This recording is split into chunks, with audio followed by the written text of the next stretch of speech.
Some extraordinarily troubling things occurring in Ireland at the moment, a wake-up call for the salvation of an ancient and noble civilization. But we're going to start here with a comparison between Africa and Ireland, and then it will become clear down the road as to why this comparison is being made. So, Africa, in terms of square miles, 11,677,239 square miles. It's a very, very, very big place. Ireland is 32,599 square miles. Just a little bit of a smidge smaller. In fact, Africa is over 358 times the size of Ireland. What about population? Africa has a population that is north of 1.3 billion people, which is 16.64% of the entire world population. Ireland, on the other hand, has just over 4.8 million people, which is 0.06% of the world's population. In other words, Africa has more than 270 times the population of Ireland. And if you want to get a sense of just how disparate these two land masses are, let's have a look at them visually. So here is an outline of Africa in black. And you can see here that inside of Africa, you can fit Japan, China, China Part 2, India, Eastern Europe, Italy, the United States, Germany, France, Spain, Belgium, the Netherlands, Switzerland, and a couple of other miscellaneous places. And down here in the island off the coast of Africa is the UK, and just a tiny, tiny little bit down there is Ireland. So Africa is a troubled continent, to put it mildly, and I have gone into the reasons for that, or the primary reasons for that, many times in my presentations in the past. But suffice to say that you cannot solve the problems in Africa by moving portions of the population to Ireland. All it will do is swamp and overrun and destroy a country, an island, that has for hundreds of years fought for independence from the English and now is facing subjugation through other means. In fact, the erasure of its cultural, historical identity. So what are we talking about? Well, there's a document which is called Ireland 2040. And it is a 25-year Irish government planning document. Now, this should raise your hackles of suspicion enormously just to begin with, because governments do not plan 25 years ahead. They simply don't. They barely plan 6 months ahead. When they sell bonds, it's in order to buy votes in the here and now. They don't care about when the bonds come due. If you look at national debts, that is the pillaging of the unborn for the sake of, again, buying votes in democracies in the here and now. So the idea that the governments are just so wise, so benevolent, so forward-thinking that they're going to plan a quarter century ahead is nonsense. So what is going on? So the Prime Minister, Chief Executive and Head of Government in Ireland, is a fellow named Leo Varadkar. He's a gay man born to Indian parents, and he kind of shuffled into power without a direct election from the Irish people, and it's just a little odd in many ways for such a person to be deciding the entire future of Ireland. The document has also been co-authored by Frances Fitzgerald, who, seems like proto-leftist feminist. She had this to say about pay equity laws. I have dedicated most of my adult life to tackling inequality, especially gender inequality. Prior to serving as a TD, I was chair of the National Women's Council of Ireland, and as well as my own experiences of being a working mother, I am keenly aware of the need to improve gender equality in the workplace. So this tells you everything you need to know. She has the standard leftist approach, which says this: all disparities in group outcomes are the result of prejudice, of racism, of sexism, of colonialism, of exploitation, of generally bad white male behavior. So this is foundational as to what is going on. The disparity in wealth, in achievement, in stability, in lack of corruption between European countries and African countries is startling. It is startling. Now, if you come from the equation or from the perspective that every single group is exactly the same as any other group, then you have no way of explaining why some groups do better than others, except for an appeal to endless bigotry, racism, sexism, and so on. However, the reason, of course, that Africa is doing poorly, in particular in sub-Saharan Africa, is that the average IQ of the sub-Saharan black African is in the low 70s, which is the bottom 2 to 3% of the white population. That is the fundamental reason as to why it is doing so poorly. Thinking that it is all the same, everyone is the same, all disparities must be the result of prejudice is false. It's anti-scientific. It is a hysterical cult-like belief of radical egalitarianism that flies in the face of 100 years of IQ testing. So this is where she's coming from, and I assume, since she's a co-author, this is driving the entire document. So let's start having a look at the document itself, which is a tragic document. It is a horrifying document. It is in some ways a culturally erasing document, and it's not often that you get to read a eulogy prior to the death. So here's a sample. The document says, by 2040, we know that Ireland will be home to an additional 1 million people. We will need at least an extra 600,000 jobs and 500,000 additional homes. 20 years ago, we were a country of 3.5 million. By 2040, that will be approaching 6 million people. Together with Northern Ireland, our island will have a population of around 8 million by 2040. Now, the way that this population growth is presented is, well, it's an inevitability. It's like aging. It's like getting taller if you eat food and you're a child. It's just what happens. It's absolutely inevitable. It's like erosion. It's like anything. You can't possibly fight it, as if it's just happening, as if people are just coming to Ireland in general from the third world. There's absolutely nothing that can be done about it. And therefore, we just have to find ways to link arms together and tackle this absolute inevitability. But of course, it's not inevitable. It's not inevitable whatsoever. The choice to add hundreds of thousands of people to a tiny island and a small population is a specific choice made by the government to grant immigration, refugee status, citizenship, and so on. These are all choices that are made. Yet it is always presented as if, well, you know, people are just in motion. The world is just becoming more diverse. This is false. People are not just randomly in motion. People from the third world are flocking to get into first world countries, mostly for welfare benefits and other freebies, which they can then send back to their home country and be kings of the village in a dusty place. It's not inevitable. This is a result of very specific choices. Those choices can be made. They can be unmade. You can choose to let a lot of people into your country. You can choose not to let a lot of people into your country. So these choices can be made. The document says, between now and 2040, our small but dynamic country will have to cope with enormous changes in social, economic, cultural, and environmental terms. For example, the number of people over 65 will more than double by then. Half the jobs that people will work at in 2040 may not even exist today, and we are likely to be facing increased environmental and climate pressures, right? So this is the general thing. Like, well, there's environmental issues, there's climate issues, and so on. Now, this is all a horrible, deceptive con. When I was growing up, there was an organization called ZBG, Zero Population Growth. And they said, well, you've got to stop having children because it's really, really bad for the environment. And a lot of white women, a lot of white people said, oh, well, gosh, we don't want to be bad for the environment, so let's stop having kids, or let's have fewer kids, and let's not burden the environment. So then the population, of course, began to drop. White people, who are a significant minority in the world population, white people are far below replacement rates in most of their countries. There's a couple of Mormons in Utah that are bucking the trend. So white people said, well, you know, we want to take pressure off the environment, let's have fewer kids.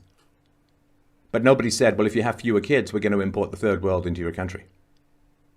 That's quite a bait and switch. That is a horrifying thing to do to a culture, to a people, to a history, to a race. It's a horrible thing to do. Don't have kids so that you won't burden the environment. And now, if that's true, then the last thing you'd want to do is to move people from the third world to the first world, because it enormously increases their consumption of nature's scarce resources. Their carbon footprint goes up, they use more resources, they use more energy, and so it's a horrible bait and switch. But you can see kind of what's simmering in the backdrop here. When governments can't pay their bills, they generally go to war, because nobody complains about not getting their money from the government when there's a war on. Everybody pull together, right? So what's happening is the boomers did not have enough kids or have enough, pay enough taxes to pay for their retirements, their benefits. There's no money in the kitty for the retirement of the boomers. So what's going to happen? Well, there's this fantasy that you can just bring all these people in from the third world and magically they're all going to just stop being enormously productive despite massive IQ, cultural and religious differences, and they're just going to work their fingers to the bone to pay massive taxes to support old white people, and everything's going to be hunky-dory. Now, the reality is that's not going to happen. It's not going to happen. It's not going to happen. You get a permanent underclass, often of violent criminals, when you import the third world, and that's just a fact. And it's nothing negative towards people from the third world. It is just the way that nature has shaken out over 150,000 years of human evolution. Brain sizes are different. Reasoning powers are different. IQ tests are different. It's just a reality. So what's happening? If a politician could actually say to retirees, there's no money, what are we going to do? You have to accept smaller benefits. You have to keep working. You have to something. Well, then you wouldn't have. But they have this false lie, basically, that you can just import people from, say, Somalia, and they're all going to just immediately be productive and work and pay lots of taxes, and it's going to be fine to keep your aging population in diapers and doctors. But it's not true. It's not true. Whether they know it's not true, I don't know. I mean, maybe some of the people who are in power are making these decisions based upon really terrible information, that all human beings are just interchangeable. They're not. They're not. If you move all of the Japanese people to Mexico and all of the Mexican people to Japan, you've just changed the entire civilizations. All right. So what do they talk about? Population. Say about 6.6 million people live on the island of Ireland. 4.75 million people in Ireland, 72% of the total, and 1.85 million people in Northern Ireland, 28% of the total, and that's of 2016. By 2040, the island we share will be home to almost 8 million people. Why? Why will it inevitably be home? What's wrong with a lower population? What's wrong with having fewer children? There's nothing wrong with it in terms of it's fine. We've got automation, we've got robots, we've got streamlined tasks, we need fewer manual laborers, we've got email instead of the postal service, we've got, forget it. You don't need all these people. Japan has an aging population, so all they're doing is investing in robots instead. Perfectly fine. So the document says planning for nearly 1.4 million extra people on this island, their homes and places of work, and the infrastructure required to support this growth, while at the same time ensuring good outcomes in terms of physical and community development and environmental quality, poses several shared challenges, including managing our growth strategically for long-term benefit in terms of economic and social development and environmental quality, working together for mutual advantage in areas such as economic development and promotion, coordination of social and physical infrastructure provision, and environmental management. So this is the usual bureaucratic verb, make George Orwell return from the dead to claw down the pens of liver-spotted bureaucrats in government. This is just a whole bunch of adjectives thrown together that sound vaguely positive. There's no actual plan. It's like having a business plan that says, we aim to satisfy customers and provide excellence in the realm of art. It's like, okay, what are you actually doing? Do you actually invent anything? Do you actually make anything? Do you actually have specific plans of expansion and costs? No, it's just, positive verbiage. That's the way things go. But you see, they say there's just more and more people coming, and we just have to find some way to plan for this inevitability. It's not an inevitability. You can't close your borders. America did it for decades in the early to mid 20th century. Did all right. You don't have to take everyone in the world. You can make choices. It's not that complicated. It's not an it's basic propaganda. They're trying to portray it. Well, we got to hang together and try and deal with this massive wave of people coming in from the third world. We got to be strong. We'll find a way to do it. It's like, it's not inevitable. Ireland existed for thousands of years without hundreds of thousands of people pouring in from the third world. What changed?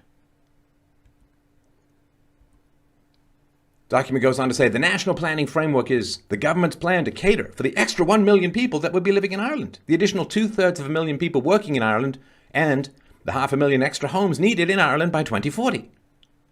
Why will there be an extra million people? Say, in today's globally connected societies and economies, says the document, people, goods, capital, knowledge, and data are moving more and more quickly between countries, within regions, and around our communities. The effects of these changes are reshaping the way in which local communities and regions develop. Technology driven by science and innovation is increasingly influencing our way of life. Yeah. Words.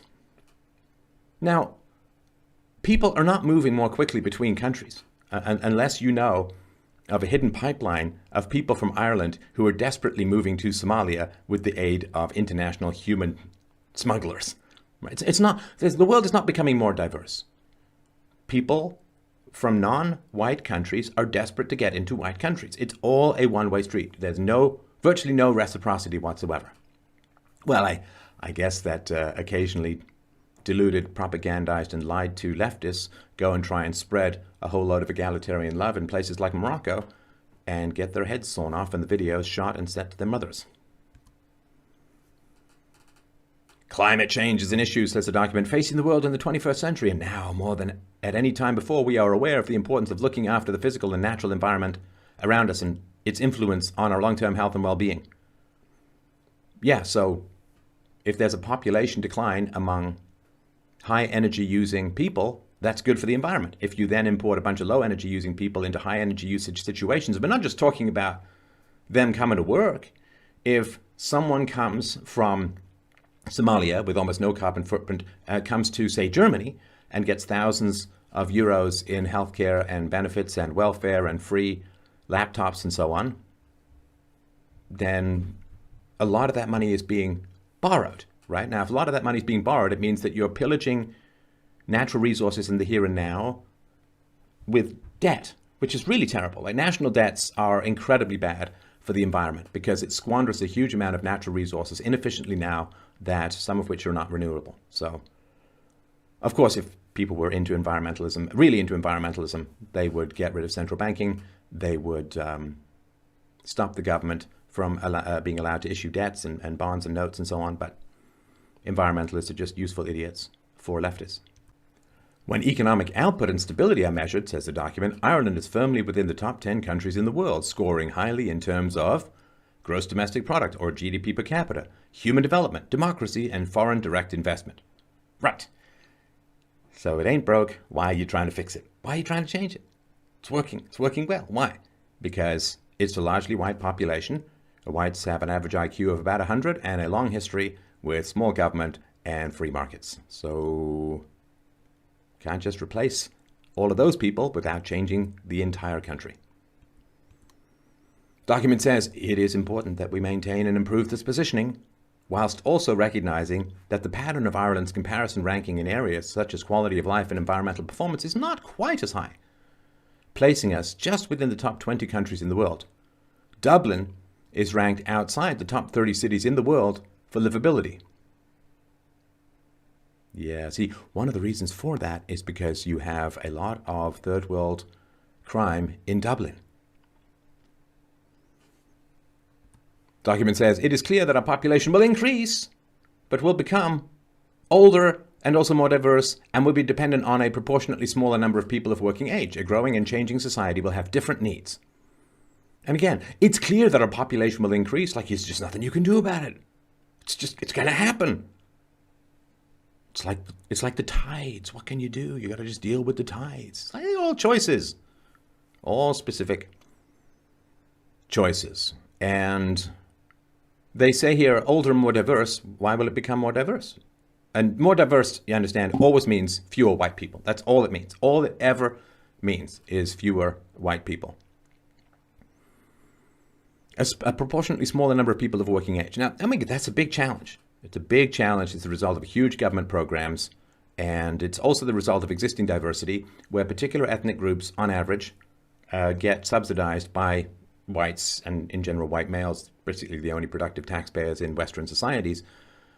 And so you are taking money from smarter people and giving money to less smart people. It's the welfare state as a whole. It's a dysgenics. I'm against eugenics. I'm against dysgenics. Always have been, which is why I'm against the welfare state. But yeah, you have a big problem. And the solution to that, of course, is smaller government and fewer forced transfers of wealth. That's the solution. That's the answer. And there will be need for more automation because you have this inverted pyramid, as you have in Japan, where you have more old people in diapers than babies in diapers. You have this inverted pyramid, whereas a lot of old people hanging off the productivity of a lot of young people, and you have to find a way to solve that. And some of it's going to have to be, there's just not enough money for old people. You got to suck it up. And you guys were voting long before the younger generations, and you voted for a lot of free stuff, and the bill comes due, and young people have to go to war throughout history. Now old people have to take less. Because the alternative is you import the third world and destroy your countries. So the document goes on to say, the ESRI projects that the population of Ireland will increase by almost 1 million people, or by 20% over 2016 levels, to around 5.75 million people by 2040. It's just a projection. It's just a projection. It's like some guy saying, some boyfriend saying, well, hey man, I've got this document from the government. It projects that we're going to have a significantly increasing number of threesomes over the next 15 years. It's going to go from 0 to 1 a week. Hey man, it's a government document. I guess we're just going to have to, I'm going to have to grow a porn stash. We're going to have to get a weird series of oils and robes. We're going to have to get the lava lamps and Enya CDs. And, hey, we've got this document that says we're just going to have more threesomes. It's going to happen. We got to find some way to plan for it together. At which point, right, she'd slap you across the face and saying, don't wave this thing around like something's inevitable. We choose to have threesomes or not. Hopefully not. But, no, man, it's a document. Hey, it's projections. I wrote these projections in crayon. In developing Ireland 2040, it is apparent that we have so many authentic communities in places with so much potential that there is no clear justification for the creation of entirely new settlements. It is the case, however, that many of our urban places are in need of improvement, regeneration, and revitalization, and that many of our rural places are either at risk from urban-generated overspill or are suffering from depopulation. So what this means is you're going to move people from the third world into ancient communities where they've been staring at sheep for 1,000 years, have never met a black man, have no additional language skills, no cultural connection skills, and so on. So yeah, they're basically saying, well, we're not going to create new areas for all of these third worlders. What we're going to do is we're going to put them into your communities, whether you like it or not. And you're going to have to pay the taxes to support them and their many, many children. Planning. They say it's clear that in the years ahead, more choices will be needed to accommodate changes in our society in response to greater diversity, increased numbers of older people, new ways of working and communicating, meeting competitiveness challenges, and in addressing climate change. It will be important for future choices to be genuine and based on trade-offs that can influence behavior towards more sustainable outcomes. Again, this is just brain-dissolving word goo. Nobody knows what it means. It's just basically shut up and take immigrants, take migrants, just take them. They say a fair society with strong social cohesion and converging living standards throughout the country, in which all individuals, businesses, communities, and regions have the opportunity to prosper. Yeah, interestingly enough, there's a pretty good way to have strong social cohesion, and that's to have people of the same race and culture in a country. It's just the way it works. And if you doubt me, you think I'm saying something weird or mean. No. This guy named Robert Putnam, Putman. Robert Putnam did research. He sat on it for 5 years because he was so horrified at the outcomes. He did all this research, and multi-ethnic, multicultural, quote, diverse societies have lower social trust, worse outcomes, people cocoon, they stay in. There's a reason why kids are getting fat. It's because everyone's afraid to send their kids out into multicultural neighborhoods and so on. It just destroys trust. We're tribal. Babies prefer people of their own ethnicity. It's how evolution works. It's how society works. You can get mad at it if you want, but I'm telling the truth. Don't shoot the messenger, right? They say the biggest issue addressed in this framework is where best to plan for our growing population and economy. It's inevitable. We just got to find a way to plan for it. And again, there's this Soviet-style national policy objective, the 25-year INGSOC plan. They say in terms of Ireland's future population, targeting this pattern is significant because it represents a shift from projected trends. In the context of around 1 million additional people in Ireland by 2040, it means planning for And then there's all these, Eastern and Midland region targeted 475,000 to 500,000 additional people. Northern and Western region, 150 to 175,000 additional people. Southern region, 350 to 375, and so on. And I mean, that shows you just what a terrible lie democracy is. Like, if you want to import a huge number of people who don't speak the language, of a different race, different culture, different history, different religion, shouldn't you ask people? Shouldn't you say, hey, do you guys want any of this? Do you guys want a whole bunch of Somalians put into the backwaters in a small town in Ireland? Why? Why would you want that? I mean, I understand why the Somalians want it, for sure. I mean, of course, right? But why would the local population, how would they benefit? What's great about that? It's just going to create these cysts, these bubbles, right? I mean, you understand this, right? Let's say you're British and so on, and you live on a street, and next door moves in someone who grew up in your hometown. They're British, they're white, they're Christians, whatever, right? Well, you have, it's just easier to know how to interact. But let's say some Somali family moves in, they don't speak English, and they're Muslim. Are you going to have the same level of social cohesion? This isn't brain surgery, people. Come on. There's a reason why the people who come into Western countries tend to live around each other all the time. There's a reason why there are Muslim enclaves, not to mention Greek enclaves or Italian. People it's just so efficient and it's so easy. If you share the same language, history, and culture, it's just so much easier to have a community. In fact, it's what makes community possible. And, if you have kids and someone from your race and your neighborhood moves in next door, your kids, you can send your kids over there. You know what's going on. You know what the situation is. Are you going to send your kids over to some Somali Muslim's house where you don't speak the same language, don't have the same values? Well, no. Right? This is not that complicated. They say, in similar terms, applying the ESRI projections for up to 2/3 additional jobs in Ireland means planning for a pattern of and all these additional jobs and so on. Yeah, like the government can just, snap their fingers, wave their hands, and just make additional jobs. How about having a free market? How about not paying people to come to your country? I don't know. Seems like we've forgotten all of this stuff completely. Well, we'll learn again. It'll just be kind of painful. So this is a picture from the document. And, I'm well versed in propaganda. I know when propaganda is occurring, right? So you have this, your face is drawn to the redhead, bright, smiling face of the white woman here. And you don't really look in the background to see all of these Middle Eastern people. And I don't know, is that a Chinese woman or something like that, or an Indian guy? So this is a way of it's programming you. It just programs you. Your face is drawn. Oh, look, you got a positive, smiley white woman, and in the background, you're just supposed to sink in. Well, this is what Ireland's going to look like.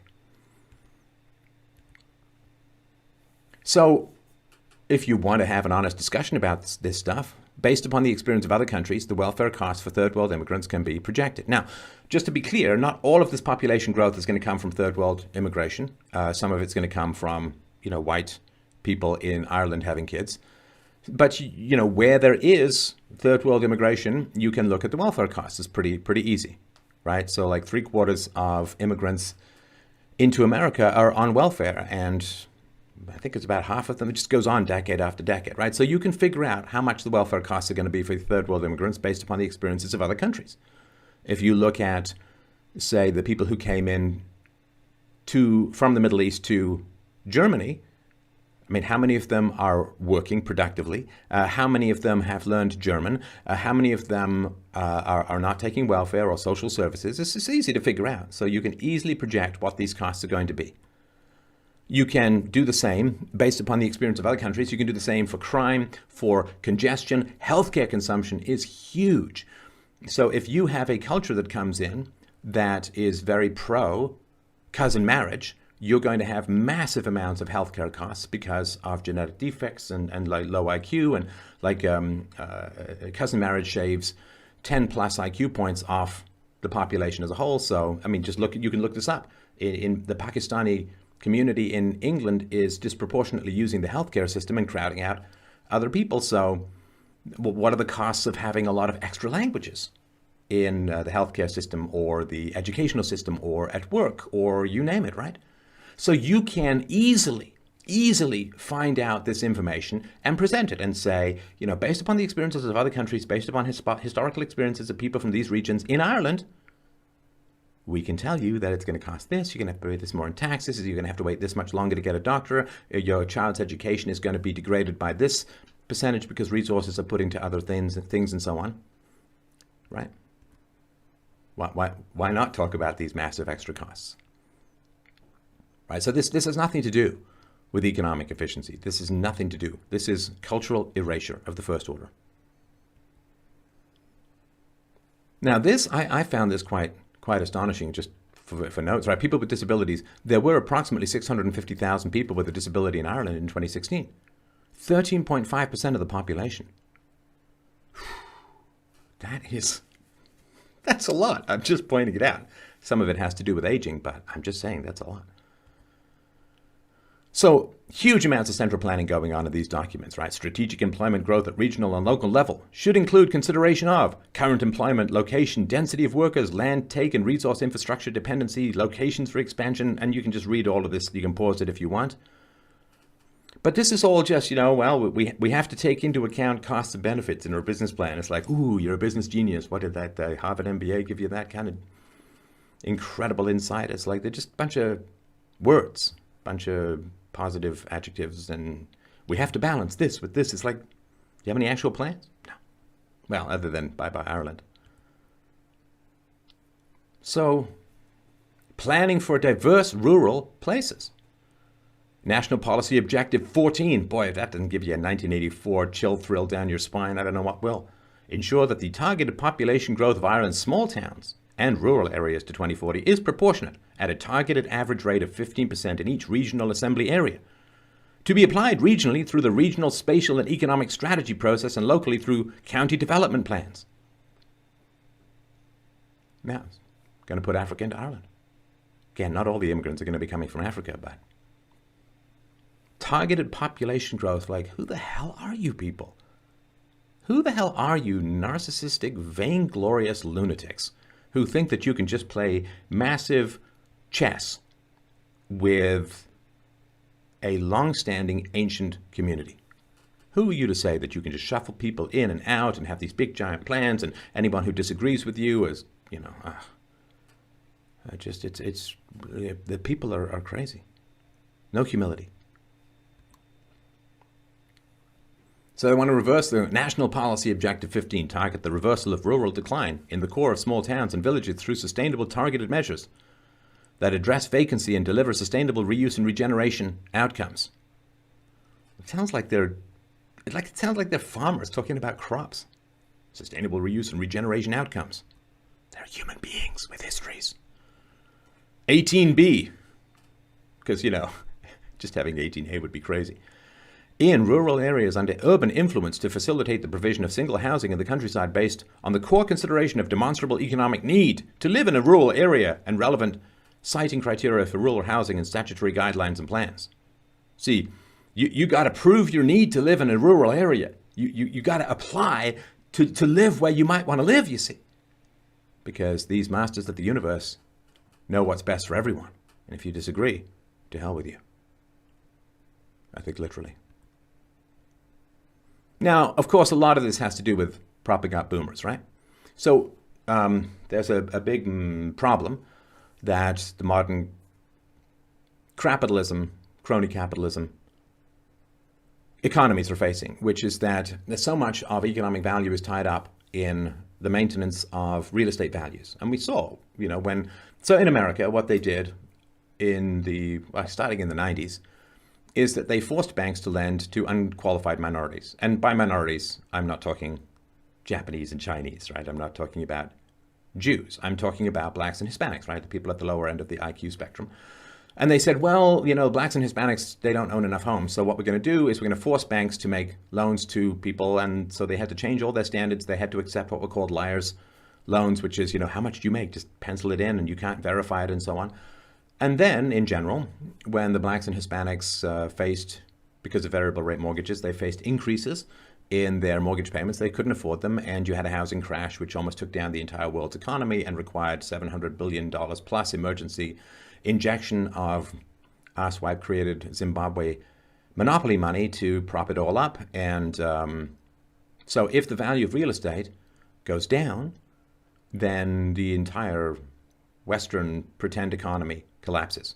Now, I mean, in my view, the sooner the better. Let's just rip the Band-Aid off and start building something that's based on real money with actual real assets, not have the government type whatever it wants into its own bank account and think we're going to result in something other than a hellscape of economic mismanagement, disaster, wealth drain, and collapse.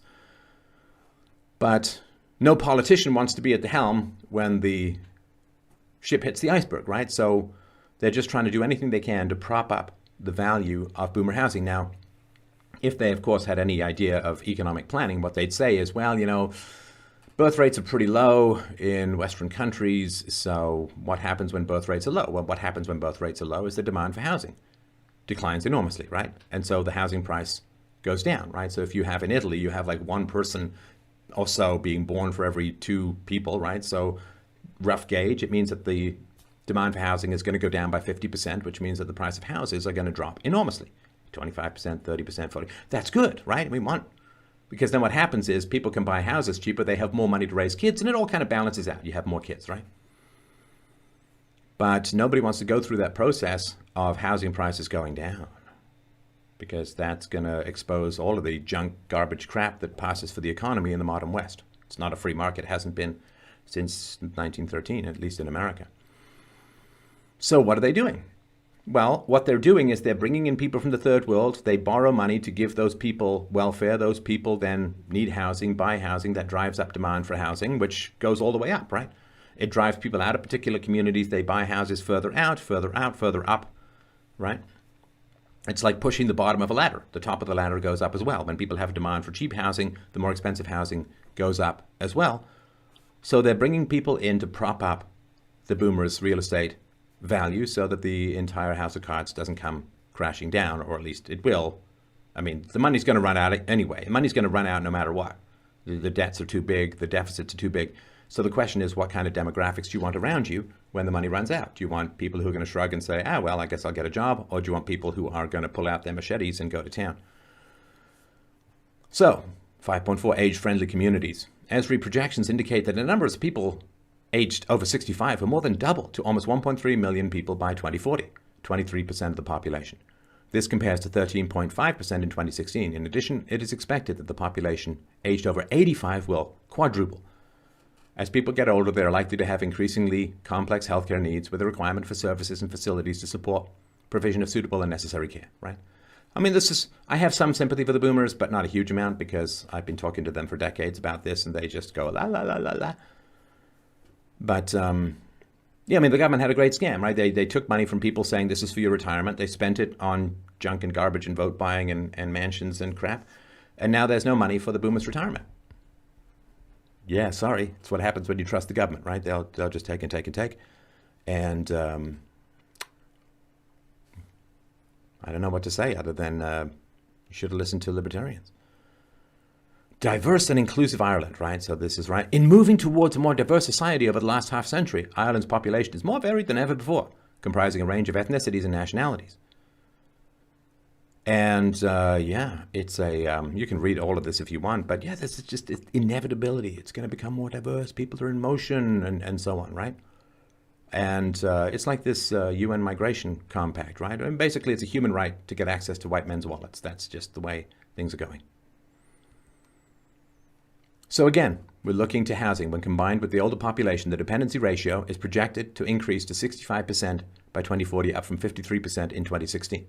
Right, so those aged under 16 and those aged over 65.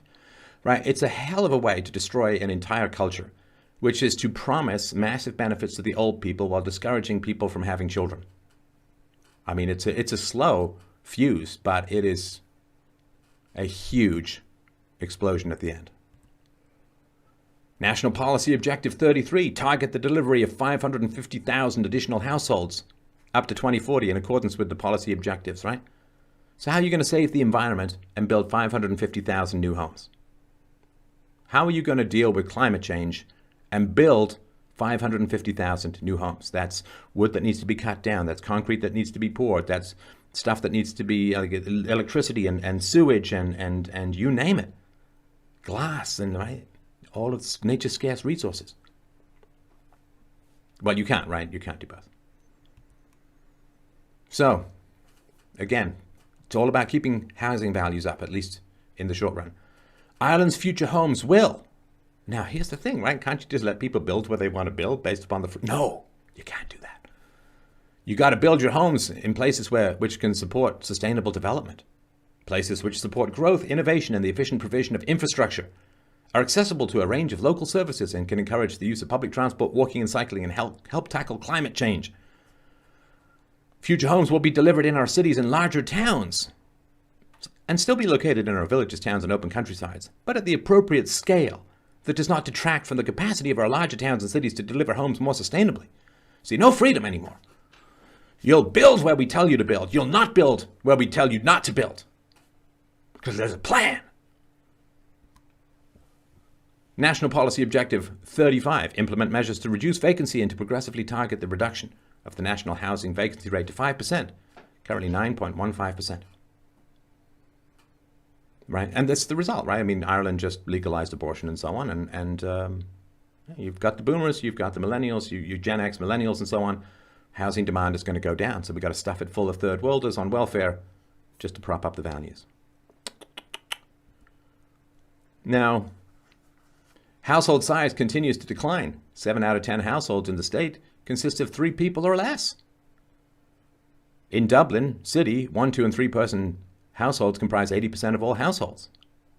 Yet the stock of housing in Ireland is largely comprised of detached and semi-detached houses with 3 to 4 bedrooms. Well, you know, tell white people not to have babies, ban them. Legalize abortion, end the ban on abortion. And that's what you get. Now, the environmentalism is all over the place in this document, right? So they say Ireland has experienced a relatively high rate of land use change since the early 1990s. Recent population growth has led to an increase in the extent of dispersed residential and commercial development as well as new infrastructure, which have resulted in pressure on agricultural land, designated nature conservation areas, and water quality. So clearly very concerned about the environment. So if the population is going down and automation is going up, that's good because it's less need for the environment. If your population is going down, it means housing prices are going to go down, which means people can move into houses that they couldn't otherwise be in, which are already there, so you don't have to build new ones. Anyway.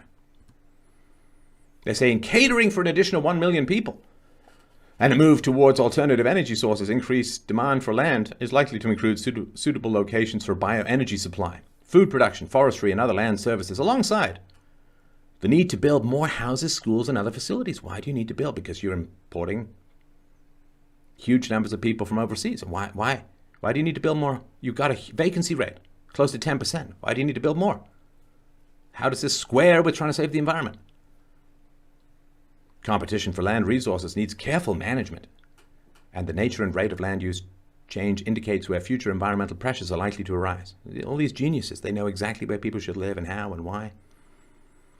Under Ireland 2040, the government will support integrating climate considerations into statutory plans and guidelines in order to reduce vulnerability to negative effects and avoid inappropriate forms of development in vulnerable areas. See, the bureaucrats know what is appropriate and what's inappropriate. They know what's valuable and not valuable. They know what's economically and environmentally sustainable and what's not. They know. They know what the population of Ireland should be in 25 years. They know where everyone should live. They know what the house prices should be. They just know everything, which means that they're insane. We know virtually nothing. Now, our transition to a low-carbon energy future requires a shift from predominantly fossil fuels to predominantly renewable energy sources. Increasing efficiency and upgrades to appliances, buildings, and systems, decisions around development and deployment of new technologies relating to areas such as wind, smart grids, electric vehicles, buildings, ocean energy, and bioenergy, legal and regulatory frameworks to meet demands and challenges in transitioning to a low-carbon society.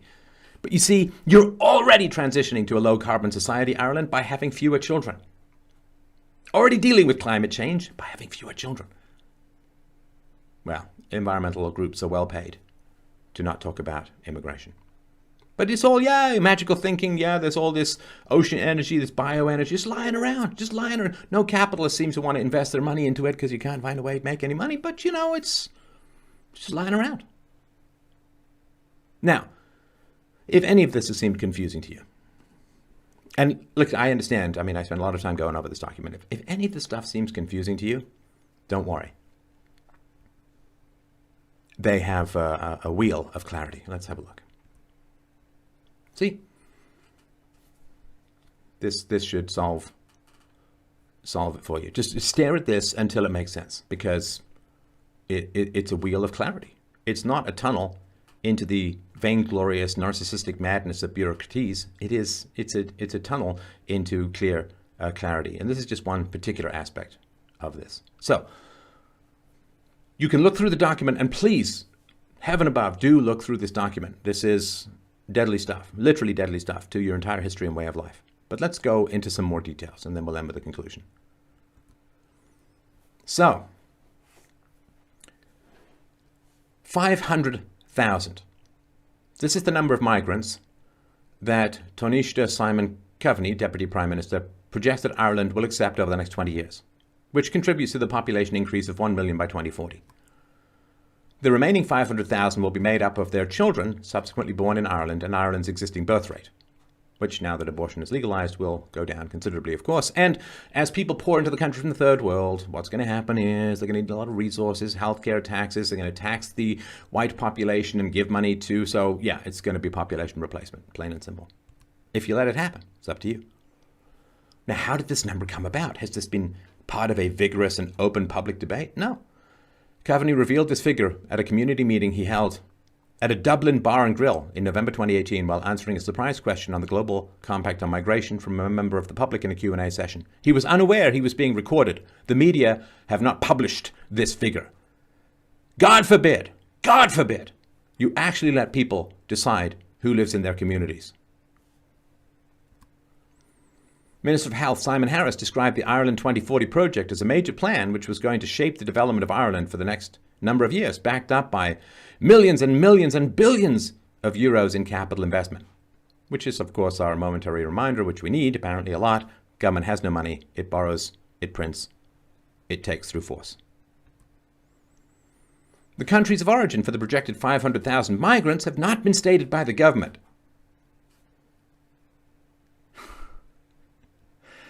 Wakanda. Comments made by some officials suggest a large percentage of the migrants could be of African origin. Remember the size of Ireland? Size of Africa? The population disparities? Come on. Come on. Taoiseach Simon Coveney focused on Africans in his response to the question on the Global Compact on Migration, stating that the continent of Africa was expected to have an extra 1 billion people over the next 25 to 30 years, and that we need to find new ways of addressing the realities of the mass movement of people by trying to create societies and economies that people want to be part of. He said the EU needs to help African countries lower their birth rate by elevating their development in a much more ambitious partnership with Africa.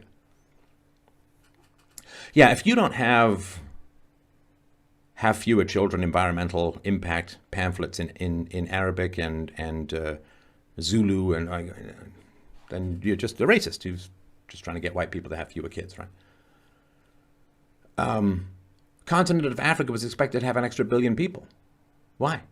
Why has the population in Africa gone up so enormously? Because white countries have been dropping huge amounts of food and money and all of that into Africa, which has caused, right? So if you give money to people with a high IQ, they generally convert it into things like education and art and so on with some kids. If you give a huge amount of resources to people with a low IQ, they just have more and more and more children. The birth rate of 5 to 6 kids per family in Africa, right? You understand, you can take all these people into Ireland, and what they'll do is they will take the welfare that you're going to give them, and they'll ship all of that money to Africa, to countries in Africa, where it will be converted into extra children who will then want to come to your country. Right? I'm sorry to be so blunt, but this is we can't live in these imaginary clouds of perfect outcomes. We have to look at the basic facts of what actually happens in the world, which very few people want to see. Brian Hayes, MEP for Fine Gael, the ruling party in Ireland, stated in 2015, quote, "If Europe wants the very social market economy continuing for future generations, then increasing our population is a crucial requirement. I'm not suggesting for a moment that we have an open door policy. That would be as irresponsible as doing nothing. But we must recognize that population growth in Africa over the next 30 years will see an additional billion people being born in that continent. That's twice the size of Europe. By 2050, the population of Nigeria in 10 years could be over 400 million people. The pressures of population growth in other parts of the world will inevitably bring more people to Europe. We need to turn it to our advantage. Why? Why will it bring more people to Europe? You can choose not to let more people into Europe. That's a choice. It's how Europe functioned for thousands of years. Here's the thing too. There was a huge population growth in the late 1940s, 1950s. The baby boom, right? People were having 4 or 5 kids a family, right? Huge population growth. How did Western countries handle and manage this massive population growth? Did they all say, well, we're having huge population growth, man, we better all run to Nigeria. We better make sure that other countries open up their borders to all of our excess population. No, it's not what happened. It's not what happened. See, everybody understands the population growth in Africa is generally the reproduction of people with very low IQs. Okay, I wish it were different. I desperately wish it were different, but it's not. If wishes were horses, beggars would ride. And I was taught, look at reality, look at the facts, don't live in a fantasy land of what you want, look at the reality of what is. When there was a Second World War, did the population of Europe flee by the millions to the Middle East and try to become refugees? And no. So stop sending money to Africa. All right. Jamie Drummond, Executive Director of One, spoke to Ireland's Joint Committee on Foreign Affairs and Trade and Defence in December 2017. Drummond co-founded One with Bono and other activists to facilitate the immigration of Africa's doubling population into Europe. Why? Why? China had a huge population growth. They didn't all come to Europe. High IQ China. He told the committee, quote, as Africa's population doubles, a lot of them, whatever the circumstances, will be coming to Europe as economic migrants or as refugees.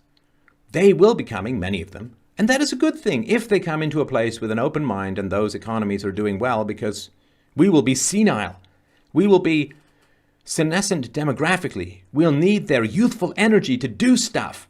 So that is just what the economic statistics tell you, and the demographic data demands, And demography is destiny. Europe and Africa are going to have a very close 21st century. So I don't understand. If they're economically wonderfully productive people, why on earth would they need to come to Europe? You know what would be great is that if, let's just say, Africa was full of very smart people, then Africa would become a wonderful continent of free market productivity. And that would bring down prices for everyone in the West, which would mean that old people would get more purchasing power for their retirement funds. It would be a huge increase in the value of their retirement if Africa could become like Japan or China. China's still pretty dictatorial, but you know what I mean, right? So if, we got a lot of old people and therefore we need a better economy, it's like, well, then we've got all this youthful energy, they say. They're wonderfully economically productive people in Africa. So they should stay there, grow their market economies, produce the next Amazon, produce the next whatever innovation, jetpacks and teleportation devices and automated spaceships or whatever, right? They should do all of that. And that will drive down the costs for everyone else, which will increase the value of people's retirement funds.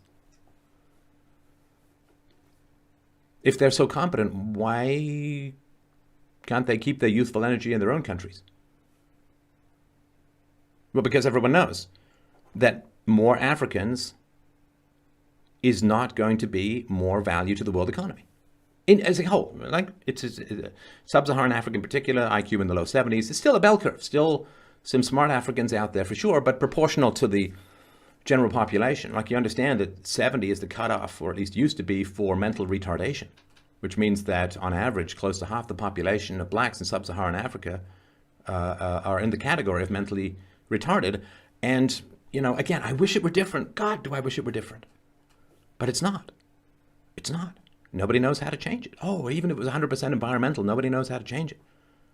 Nobody knows how to change it. Bono. And you give yourself away. Yeah, you give everyone else away, you rich bastard. Population projections. Here's some numbers. 50.4%, the percentage of under 14s who will have a migrant background by 2061 in Ireland, according to a 2011 Eurostat study on population projections for EU nations.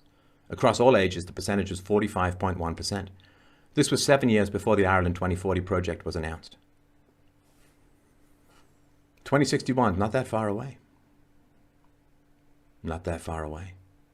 I could still be alive. Percentage of under 14s with a migrant background. And generally that means non-white, right? Now, if you want to see what happens to whites when they become a minority, you can look at South Africa. You can look at Zimbabwe. When the blacks gain political power, well, you can look. It's not hard to figure out. 200%. The increase in population, Taoiseach Simon Coveney, Deputy Prime Minister, says he wants for every city outside Dublin over the next 20 to 30 years. He says over the next 20 to 30 years, effectively, we want to attempt to double the size of all the cities in population terms outside of Dublin. So see, here's the problem. So if you've backed yourself into a corner economically, if you simply don't have the population base and the tax base to pay for your retirement, boomers, then encouraging people to have children, which has been done in some Eastern European countries, encouraging people to have children is a problem because it's kind of too late, right? Because when people have kids, the government has to spend more money on healthcare, on schools, on you name it, right? On moms, hopefully being decent moms and raising their children at home. So if you want people to have kids to make up for a population and taxation deficit, well, it takes 20 to 25 years for people to start paying taxes, and your costs are very high. So by that time, all the boomers will be dead. And right, so you can't, they've left it so long. If they really wanted to plan 25 years ahead, they'd have said in the 70s, no, you guys got to have lots of kids, because we needed a huge tax base to pay for the retirement of the boomers. You guys got to have kids. But they didn't, right? Because it was all about reducing the white population because of anti-white hatred, because white success is always ascribed to racism and theft and colonialism and stealing resources from the third world. And right, white privilege is just an excuse for anti-white hatred. And so what happened was there's now a small population and a huge bunch of retirees. So the fantasy is, well, we'll just import a bunch of people from Africa, we'll plug them into the existing economy, and they'll just start producing tax revenue right away. None of this expensive, problematic childhood and education. We're just going to hoover them up, and they're going to make us tons of money. But it's not going to happen. Not going to happen. The exact opposite is going to happen. And I don't know how many people know that or not. Like, I don't know. I don't know if these guys have just been lied to their whole lives, but what's going to happen is there's going to be massive amounts of racial conflict, potentially civil war. And that may be the best outcome. The worst outcome could just be complete capitulation and a loss of your entire culture and history. Like I'm telling you, I wish it were different. Please understand, I wish it were different. But these facts are far too important for us to just lie about them. 50%, the percentage of Longford County's population, which will be of a mixture of different foreign ethnicities by 2050, according to Longford's Joint Policing Committee at a publicly convened meeting in November 2017. 10 million. 10 million, the all-island population of Ireland. Taoiseach Simon Coveney wants Ireland to prepare for by 2050, according to a document outlining his policy priorities. For the Fine Gael leadership contest in May 2017, his projected figure was 8 million by 2030. He also supports a new path to citizenship for illegal immigrants who have been in Ireland for more than 3 years. Guys, look, you've got to wake up, do something, God's sakes. So the current demography, 82.8%, the percentage of the population who were ethnically Irish, white, in the 2016 census. For 85 years old and older, 94.1% were Irish. Right, it's like in Canada, right? Canada, 98% white up until the 70s, and then Pierre Trudeau, Justin Trudeau's father, perhaps, opened up the gates to third world immigration. And so from 98% white country, within a couple decades, whites are going to go down to 20% of the population. So you can pause on this if you want. Ethnic breakdown, Irish census 2016. Irish, white, non-Irish, all other 7.6% in the age groups. And you know, so when you say, well, the population of whites is so-and-so, well, what matters is the population of childbearing age white women, right? So childbearing age white women are just a few percentage points of the entire world's population. We are an incredible, tiny minority as far as reproduction goes. But, you know, we just want to help all these minorities. Well, how about helping ourselves? So, a little over 4.7 million population of Ireland. 16.2% of people are foreign-born in Ireland, according to the 2016 census, excluding people born in Northern Ireland. The credibility of the census figures are in question. In 2012, the Polish ambassador to Ireland estimated that the number of Poles in Ireland was 28,000 higher than the census figure of 122,585. Plus 50,000 in 2018, the respective ambassadors of the Baltic states estimated that the number of their citizens in Ireland was 50,000 higher than the census figure of 60,000, right? So if the government wants to have you not panic about population replacement, then they're going to downplay the numbers as much as possible, right? Plus 80,000 Chinese. The Department of Sociology at Maynooth University released a study in 2006 estimating that the real number of Chinese people living in Ireland was somewhere between 60,000 and 100,000. The study's estimate was made using work permits, visa data, and residency figures. Only 16,533 Chinese people filled in the 2006 census. 20,000 ethnic Chinese filled in the 2016 census. Half had Irish citizenship, right? So, yeah, they want to keep blending in other cultures, other races, and so on, suppressing the data until it's got a momentum and a voting bloc that's too late to turn back. 1 in 4. The number of children in Ireland who were born to a non-Irish mother, according to a 2014 study conducted by Trinity College Dublin. 120,000, the approximate number of migrants who have been given Irish citizenship between 2011 and 2018. And remember, this is in a population of just a couple million, right? The ratio would be millions in the United States. Well, I guess it is, right? 115,000, the approximate number of citizens from non-EEA countries who were legally living in Ireland at the end of 2016. English schools, sometimes called visa factories, have been a popular way for non-EEA nationals to attain work visas. Children of migrants can get Irish citizenship if their parents have been in Ireland legally for at least 3 years at the date of birth. 250,000, the number of applications for citizenship, asylum, and visas. Minister of Justice Charles Flanagan says his department deals with in Ireland per year. Per year. 250,000. Again, it's just a population of a couple mil. See, now, people want to come to white countries because they're peaceful, they're stable, they're economically productive, and so on. But if enough non-whites come to white countries, you don't get the economic productivity, you don't get the lack of corruption, you don't get the stability anymore. It's just the way that it is. 20,000 to 26,000, the estimated number of illegal immigrants living and working in Ireland in 2015, according to the Migrant Rights Centre. The estimated number of their children was 5,000. And again, you can multiply this by 10 or more to get a ratio for some place like Canada and so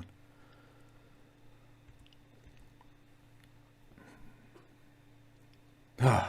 In March 2017, the Sinn Féin spokesman on housing, Owen O'Brien, said in the Dáil, the Irish Parliament, that there were 126,000 illegals living in Ireland, whom he wanted to regularize, which means pass to citizenship, right?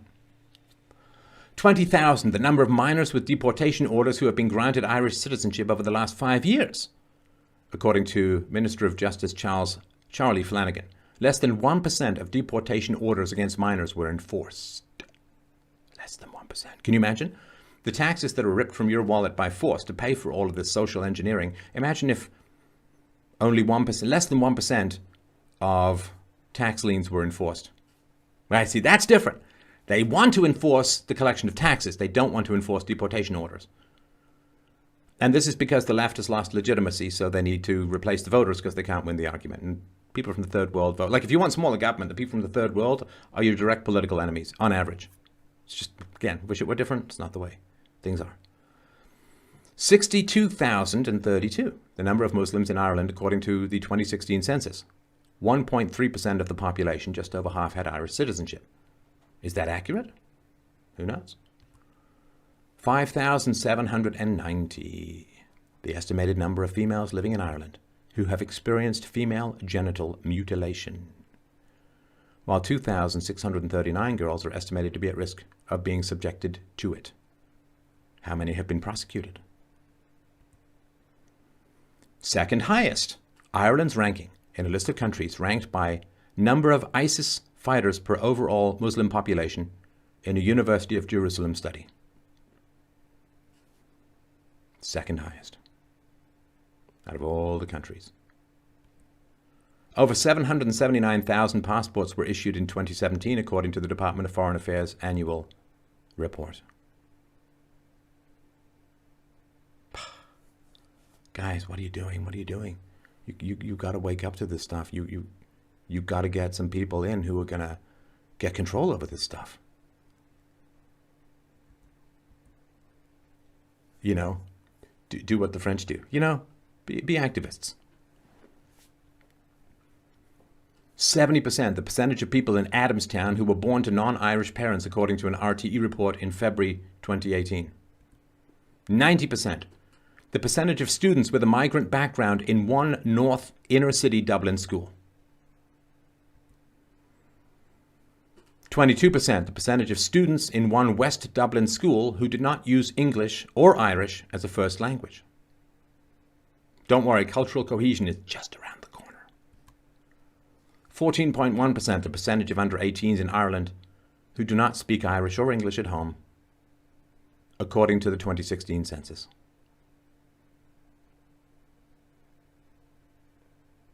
You know, unless you have a lot of Gaelic works translated into Arabic that are highly popular, you're going to lose everything. Lose everything. 40%, the percentage of the population of Ballachaunis in Mayo who are white Irish. Minority already. Ballachaunis in Mayo is the town with the fewest Irish people in Ireland. Social cohesion was described as being under threat in one local news report in 2015. Yep.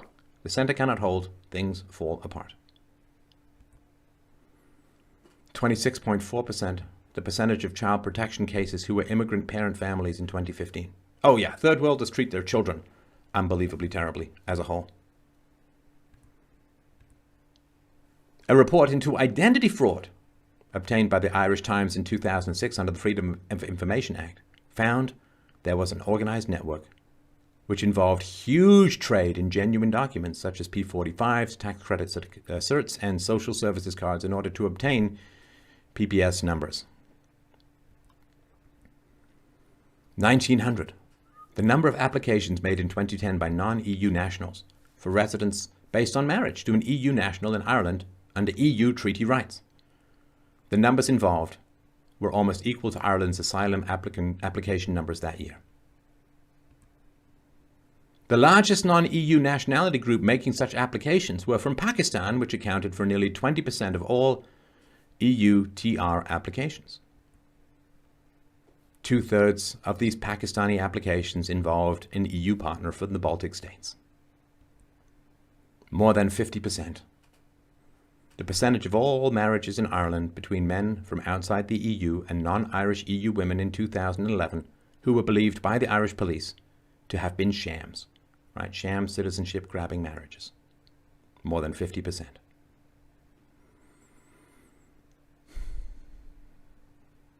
It's a great thing that we have all this pathological altruism and benevolence and openness and welcoming and warmness so people can rip us off.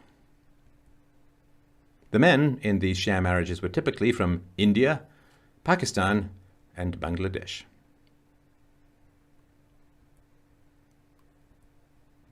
10%. The approximate percentage of asylum seekers who were granted refugee status in Ireland up to 2017. Only 10%. 80%, the percentage of deportation orders on failed asylum seekers which are not implemented according to ESRI. Right? So only 10% of them are legit, 80% of them, deportation is not enforced.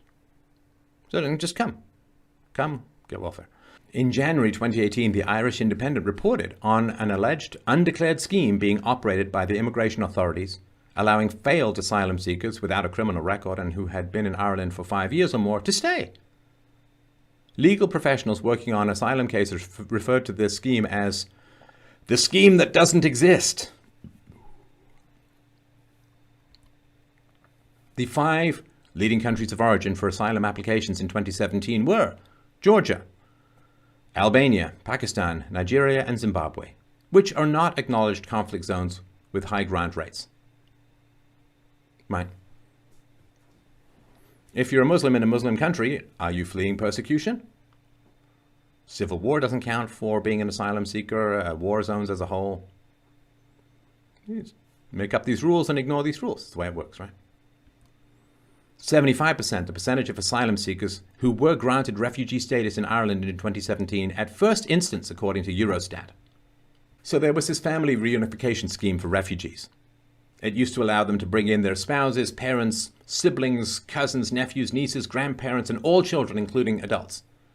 So from 1996 till about 2015, it was in operation. In 2015, it was reduced in scope to allow only for spouses, parents, and children under 18, which is the UN minimum requirement. The Minister for State and Equality, Immigration and Integration, David Stanton, previously told the Dáil, the Parliament, that before the old expanded family reunification program had been reduced in scope, one refugee had applied to bring in 70 of their family members. The average number per application was 20. So you get one person, 20, 30, 40, 50, 60, 70 come in. Who's asking you whether you want this or not? You're being forced to pay for it. Do you have any say on whether it happens or not? Failed asylum seekers who received leave to remain can also avail of family reunification. Now, there are multiple NGOs, non-governmental organizations, and all parties in the Irish Parliament, except the one in power, support expanding the scope of the family reunification scheme again, which means massive multiples of the numbers we're talking here. Massive. 3.3%, the percentage of 10 to 14-year-olds who were of African origin in the 2016 census. This peak can be attributed to the period between 1998 and 2004, when citizenship through birth was a constitutional right and pregnant women were flying in. So here you can see the chart, and as you can see, it's clustered around the younger group, and the younger group is likely to have higher birth rates as they move through life. 58%. This is the percentage of households who were on the waiting list for social housing in 2011 in North Dublin who were not Irish citizens. 30.5% were non-EU citizens. The figure was 29.5% nationwide. So remember, they've got this big plan, you see, over 25 years. They're going to build 550,000 new homes to take into account all of the people who are going to come into Ireland. But of course, there's a big waiting list for social housing as it stands based upon existing immigration to a large degree. What makes you think that the planning is going to be any better in the future than it has been in the past? 15.7% of the Irish population were listed as foreign-born in the 2011 census. 36%, the percentage of households who were on the waiting list for social housing in 2017 in North Dublin who were not Irish citizens. 14.8% were non-EU citizens. Figure was 27.7% nationwide. So, 2011, census 15.7 listed as foreign-born, a vast undercounting, I assume. By 2016, 5 years later, we've gone from 15.7 to 17.3% of the Irish population listed as foreign-born. 110,000 people. The number of migrants who have been granted Irish citizenship in the interim years between 2011 and 2017, who now count as Irish, which masks accurate figures for migrants. 6-year period in a tiny island with a few million population, 110,000 people granted Irish citizenship. Approximately 50% of all migrants live in the Dublin area, compared to roughly a third of all Irish citizens, according to the 2016 census, right? So you say you want diversity, you don't get diversity with mass cross-cultural immigration. You don't get diversity, because what happens? Well, it's called the lunchroom test. The Asians sit with the Asians, the whites sit with the whites, the blacks sit with the blacks, and as Muhammad Ali said, birds of a feather flock together. It's just the way things are. We can, like the communists wish that human beings weren't motivated by self-interest, we can wish that human beings weren't motivated by tribalism, but so what? We could wish that it rained honey so that we didn't need to go to the store, but all we end up doing is starving to death if that's what we genuinely act on. So you don't get diversity. What happens is the people from Somalia move into Ireland, and then they cluster in a particular community, and everybody else moves out, and you get this cyst that forms around this community. Actually, it's more of a welfare mode, right? Because in the past, people came to the West for freedom. Now they come for free stuff. And the welfare state creates this moat around the society. You don't have to work. You don't have to learn the language or the culture. You don't have to integrate. You can just live off the taxpayer teat. And there's no diversity. There are these hard delineated lines. People don't cross them. There's no diversity at all. All you end up is with basically conquered territory. So one example of what is being counted is an Irish family in the housing statistics being given their second council home by the leader of Ireland, Leo Varadkar, after outgrowing their old home in North Dublin. Here is a picture of an Irish family. I was born in Ireland, spent a lot of time in Ireland. 35%, the percentage of rent supplement paid out to house non-Irish citizens in 2015. Over 520 million euros were spent nationally on rent supplement in 2012, accounting for half of all residential rents in Ireland. Right, so if there's supposed to be all these immigrants, these migrants, these refugees so economically valuable that we're going to use them to shore up the economy. Nonsense.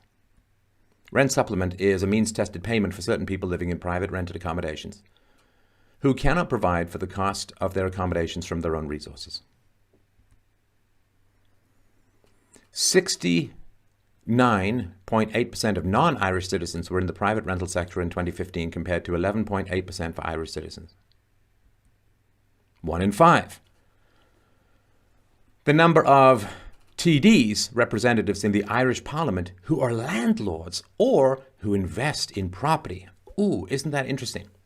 So 20% of the representatives in the Irish Parliament are landlords or property investors. And don't you just know what happens when they open up the floodgates to foreign migration into Ireland? It drives up the value of their real estate. It drives up the value of their holdings. Wow, with no conflict of interest there. I believe that the rent has increased by approximately 30 pieces of silver a month.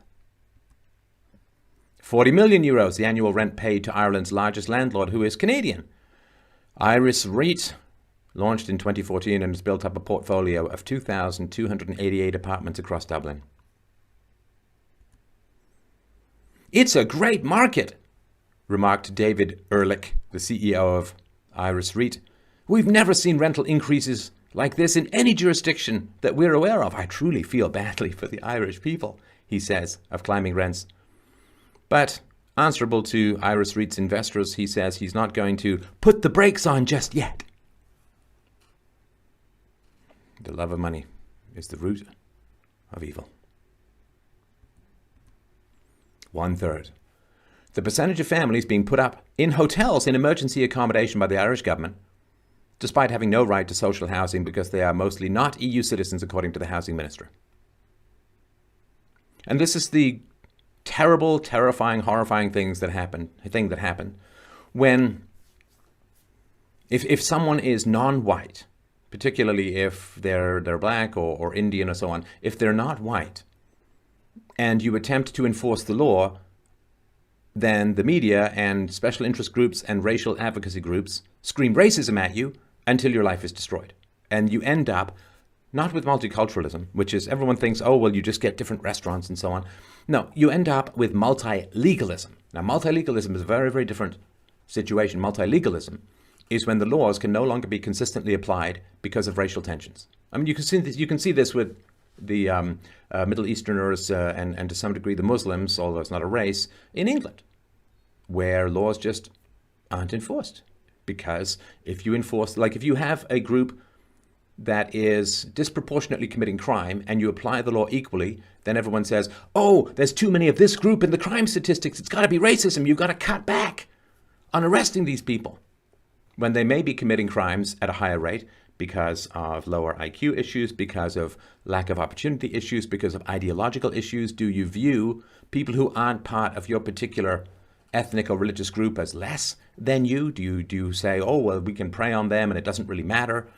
So there could be lots of reasons as to why a particular group has higher representation in crime statistics. But the answer that is constantly screamed, if there's disproportionate representation in crime statistics based on race, racism, white privilege, blah, blah, blah, and then you say, okay, well, we can't apply the law to these people anymore, and your country has fallen apart, fundamentally. 90%, the percentage of the homeless in Dublin's oldest homeless charity workshop who are Eastern European. Declaring as homeless is the fastest way to get up the housing list. 300. The number of new homes needed every week for population growth of 1,000 per week in Ireland, according to Ossian Smith, a Green Party councillor. Now, if you have people who are enormously economically productive then there's going to be a drive for houses. It's going to push the housing prices up, which, is tough for everyone, but it stimulates for the construction of new housing. But if you've got people coming in and they're dumping on welfare, then there's no incentive to build lots of new homes for them. And so the government has to step in and build the homes and tax, and it's inefficient and environmentally destructive and economically destructive. The Central Statistics Office, the CSO, said the population grew 64,500 over the year to April 2018. Of the 90,300 who immigrated, 28,400 were Irish nationals returning, 31.5. Of the 56,000 who emigrated, 28,300 were Irish nationals, 50%. Net inward migration among non-Irish nationals was estimated to be plus 33,900 in 2018. Right, you understand? In September, the ESRI, Economic and Social Research Institute, commented on the ongoing Irish housing crisis. They said there was no end in sight to the rent and house price spiral. Supply is still well below demand, and falling unemployment, wage growth, and inward migration are all set to drive prices higher, it said. Sure, if you restrict the building of new houses, or if you import people who, because of lack of training, lack of language skills, lack of IQ, and so on, can't be economically productive, well, then you put them in hotels, you raise taxes, you put them in flats, and then that drives other people out, upwards, why do you want? Nobody wants this stuff. Well, I guess except the people coming in and the lefty politicians who get to virtue signal with other people's money. So what is the impact on housing? Well, in November 2018, the ESRI has said that in order to meet housing demand, there needs to be an influx of immigrant construction workers. You see, to house the immigrants who are coming in, you need to bring immigrants in to build the houses. You see how this all works? IBEX said in January 2019 that 60 to 80,000 migrant construction workers were needed to meet housing and infrastructure demands, but questioned where these workers would live. See, where are the workers going to live who are building houses for the people who can't afford to buy those houses without government assistance? In November 2018, Taoiseach Leo Varadkar remarked, to solve this very real problem that we have, housing, the first thing we have to do is drive supply. We have a population that increased by 65,000 last year, and so logically, every year, we need about 30 or 35,000 new homes. And we're going to do that, and I believe we need more social housing and public housing. In fact, this year, there will be about 7,000 new social houses added to the stock. But there's probably about 20 or 25% of people who, for one reason or another, will never be able to own their own home. And that's the kind of level of social housing we need to have in the country, around 20 or 25%. At the moment, it's only 10. So over the next decade, we are going to build probably about 100,000 to provide about another 110,000 social housing units. And that's exactly what we intend to do. I think that is just common sense. The vanity, the megalomania. I'd like to say it's shocking, but it's not. The permanent underclass. You see, they're building housing for a permanent underclass. 20 to 25% of people who are coming into the country will never be able to own their own home. So they know that they're not going to be economically productive. You see it right there. Building a permanent underclass of people who are going to consistently vote for the left. Bigger government, more taxes, more spending, more immigrants. You lose control of your country. Like that. Well, for employment. According to Eurostat in Ireland, the economic activity rate for Irish nationals aged 20 to 64 was 76.2%. For non-EU citizens, it was 63%. For citizens of other EU member states, the figure was 78.8%. Now, 63%, you may say to yourself, could be a little high. It might be a little high. My question is, how much of this is make work projects? How much of this is government, quote, employment? How much of this is driven by affirmative action laws? How much would it really be in a free market? Well, in a free market, there wouldn't be this mass migration into a country because there'd be no welfare state. No reason to come. Weather's worse and you can't get work. Non-EU citizens aged 20 to 64 were, in 2013, twice as likely, 21.3%, to be unemployed in one of the EU's 28 member states compared to nationals, 10%. Again, according to Eurostat. So more than twice as likely to be unemployed. But don't worry, they're going to prop up all the boomers' retirements.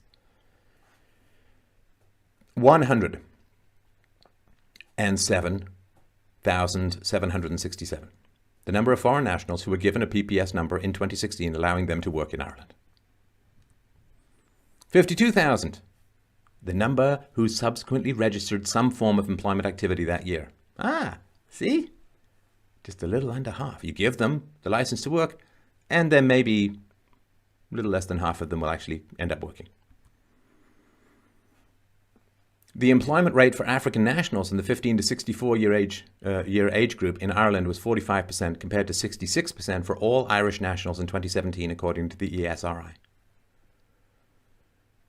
And the other thing, too, is that they're going to be working for less. They're going to be working for cheaper, which prevents Irish nationals from getting jobs because, you used to get jobs as teenagers. And now if they're being done by immigrants, teenagers don't get work. And it's a problem. I mean, the fact that I got my first job when I was 10 and so on was kind of important for helping me understand this. It's one thing to live in the amniotic sac of government spending forever, and then when you finally get your job, your beliefs are kind of already hardwired and formed in your mind. But if you start working early, you're like, wow, it's a lot of deductions. I guess I'm understanding where all of this money is coming from, right? Africans' pattern of employment has persisted. Throughout the recession and recovery, their employment rates actually declined between 2016 and 2017, when most labor market outcomes for nearly every other nationality group improved. In 2017, only 53% of African nationals were economically active. Now, here's the other thing, too. So there's something called regression to the mean, which means that if you have a very, very tall Chinese guy, then it's likely that his kids are going to be shorter than he is, right? If you have a very, very short Danish person, right, tall group, if you have a very, very short Danish person, odds are his kids are going to be taller. If he's very short, his kids are going to be taller than he is. So it's regression to the mean. It means that things kind of average out over time. So if the average IQ of a particular population is, say, 80 or 85, then you can get people who have an IQ of 110. They'll come to your country and do very well. But their kids will regress to the mean. And then everyone, they're going to say, well, I did well, but my kids aren't doing as well. It must be because whites are getting more racist. There's more structural superiority, privilege, racism going on. And this is why in England, the first generation of Muslims are relatively liberal. But then the second generation tend to be more extreme, more fundamentalist. Perfectly explainable by regression to the mean. Again, I'm not saying I like it. I hate that this is the way it is, but it is the way it is. 16.7%, the percentage of eligible workers among Roma, right, this is, I guess gypsies and so on, who reported that they were in employment, according to a Department of Justice study. According to Pavie Point community development worker Gabi Muntin, in 2018, the figure was 10%. A very low IQ population as a whole. 5,000, the estimated number of Roma living in Ireland in 2018. No fiscal boost from EU migrants in Ireland. Migrant EU workers have not boosted Ireland's public finances, according to a University of Uppsala study in 2018. Okay, this is all you really need to know about finances in Western countries. White males pay taxes. They're the only group that is net positive for governments. In other words, they pay more in taxes than they take out in services. Women of all races, minorities as a whole, they don't. Well, it's the exception of East Asians, right? Chinese, Japanese, and a lot of Jews. But as far as overall contribution to the finances, it's white males. And there's no accident. This is why white males are so attacked. Because if white males become self-aware, right, if they start to work for in-group ethnic and gender preferences, then the whole scheme might come tumbling down. You don't want your livestock testing the fence, right? 80%. The percentage of immigrants assigned PPS numbers in 2008 who had no employment at any time in 2013. 80%. 22,573 people out of 127,048, or just under 18%, who arrived in 2008 were on social welfare in 2013, up 266 on the 2012 figure. And here's the thing too, like the social capital and economic capital of just knowing how to go and get a job, how to do an interview, how to negotiate challenging bosses. Because, you know, when you get your first jobs, the bosses kind of suck because bosses who are really good aren't put in charge of new workers. They're put in charge of more experienced workers. So you get the worst bosses. Learning how to deal with that, how to, you know, bite down your frustration and just work and get ahead. You could lose all of that knowledge in like one generation of people not working. And then getting them out of that is virtually impossible. The CSO cited several reasons for the increase in social welfare activity, including the birth of a child and job seekers' claims. Some 38% of the 75,812 foreign nationals assigned PPS numbers in 2013 found employment that year. 40,000. The number of jobless migrants who should be paid to return to their countries of origin, according to Leo Varadkar in 2008. He claimed they cost the state in excess of 400 million euros a year. Leo Varadkar became Taoiseach, Prime Minister, in June 2017, but never repeated this suggestion. So they should be, right? Of course, right? So the way it works, it's like the Democrats in America. Oh, we want a wall. We need a wall. Illegal immigration is just saying that, right? The moment that the wall actually becomes reasonable or possible, then they stop saying it. So when this guy wants to get into power, this Leo guy, then he'll talk all about this stuff. But then if he does actually get in power, he doesn't want to talk about it. 40 million euros, the amount of money Ireland has paid out in child welfare benefits to the families of almost 8,000 children living in other European Union countries over a 3-year span. 3-year span from 2014 to 2017. The vast majority was paid to families of more than 4,500 children living in Poland who are entitled to 140 euros a month per child from the Irish government. You should check out my documentary on Poland, fdrurl.com/Poland, fdrurl.com/Poland. I think you'll find it very enlightening. Enlightening. The highest rate of child welfare in Poland is 30 euros, and unlike in Ireland, families are means tested. Yeah, good cash from foreign governments. The standard job seekers allowance rate is 198 euros per week in Ireland. You can be part-time employed for up to 3 days of the week and receive a lesser job seekers allowance. Now, of course, this is money all taken from people who could have otherwise created jobs with them. Healthcare. This is a huge issue. 1 million. The number of extra people the health service will have to deal with by 2030, with the major driver being inward migration, according to an ESRI report. Projections of demand for healthcare in Ireland 2015 to 2030. The report said this would have significant implications for health services, and demand across all health and social care sectors will, quote, increase substantially, end quote, every year up to 2030. The report notes that between 1996 and 2016, Ireland's population bucked the trend elsewhere in the EU, growing by 31% as opposed to just 6% across the Union. The report's 9 authors project that Irish fertility rates will remain at 1.94, which is below the rate of 2.1 necessary to sustain a population at its current level. In February of 2018, it was reported that the HSE, Health Services Executive, is battling a new wave of patients struggling with polio issues 30 years after the last recorded case. You know, they never talk about biohazard diversity of viruses, when they start talking about diversity. Now it's all about curry shops. Up to 3 new patients a month are presenting with post-polio syndrome at Beaumont Hospital, most of them drawn from among the new Irish community. 70% are foreign-born, right? So you've got an aging population, and then you've got an inbred population having a lot of kids, which means, untold numbers of white Irish people are going to die because they're waiting and they can't get access to healthcare. Like, Canada's taking, 300,000 people, mostly from the third world, every year.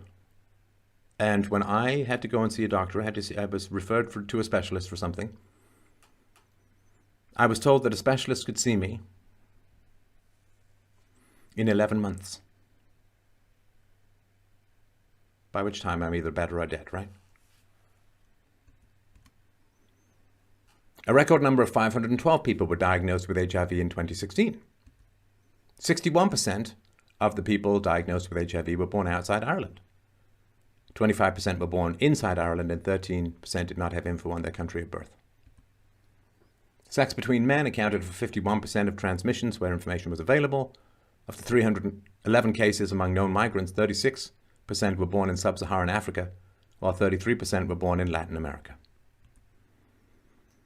53% of all female cases were born in sub-Saharan Africa, which, again, if you look at portion of the population, way, way overrepresented. 30% of migrants diagnosed in 2016 were transferring their care to Ireland. Well, sure. The annual cost to treat HIV per case is €25,000. There was a 6% increase in STI diagnosis overall in 2018. These are sexually transmitted diseases. When broken down, there were 6,739 cases of chlamydia, 1,989 of gonorrhea, 1,383 of herpes, 19 cases of lymphogranuloma. Glad I don't know how to pronounce that. Sounds bad. 441 cases of syphilis, and 53 reported cases of trichomoniasis. Apparently that affects your ability to pronounce trichomoniasis. So, yeah, syphilis. You know, you always hear about this rumor, this it's a lie that the Europeans brought all of these smallpox infected blankets and used it to wipe out the indigenous population. Actually, some of the illnesses came from seals. I'm not kidding. You can look it up. Some of the illnesses to North America. But you never hear about how the indigenous population of North America introduced Europeans to tobacco and syphilis. You never really hear about that. There's no money in it, right? No guilt. It's like you never hear that 90% of the slaves that were bought by whites in Europe, like to ship to the New World, to ship to North America, 90% of the slaves were actually caught by other blacks, right? And who's worse? Who's more morally culpable, the dealer or the user? See, but there's, so, you know, the blacks in Africa owe massive apologies for facilitating and making the slave trade possible, but no one's going to demand that they apologize because there's no money in it, right? It's just a slavery shakedown. Well, you go to where the white guilt is, that's where the money is, and you yell racism and privilege and all that until you get money. Crime. 7,490. The number of interpreters required in Irish courts in 2015 costing €1 million. The figure for 2016 was 8,015. So, yeah, you've got massive inefficiencies when it comes to multi-language societies. Polish, Romanian, Lithuanian, Russian, Latvian, Mandarin, Portuguese, Czech, French, Arabic, and other. Especially, you've got socialized healthcare, so you've got to have this giant army of interpreters. And if you get anything wrong, you get a lawsuit. So, yay, diversity. 30%. The number of non-Irish prisoners in 2008, according to the Irish Prison Service.